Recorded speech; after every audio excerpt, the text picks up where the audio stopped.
আসসালামু আলাইকুম। আপনারা কেমন আছেন?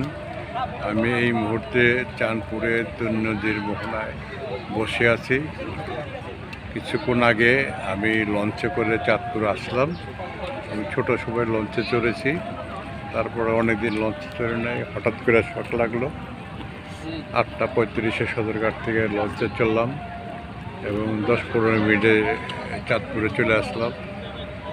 3 ঘন্টা 20 মিনিট টাইম লাগলো। খুবই আরামদায়ক জার্নি। লঞ্চটাও খুব ভালো, ভিতরে চা নাস্তা সব কিছু পাবেন। আমি আপনাদের এখন দেখাবো চাঁদপুর 3 নদীর মোহনা। এই যে দেখেন 3 নদীর মোহনা। এই যে আপনার এসে জাহাজ যাচ্ছে, ওদিক থেকে ওই যে বড় লঞ্চ আপনার এসে বরিশাল থেকে আসতেছে ঢাকার উদ্দেশ্যে।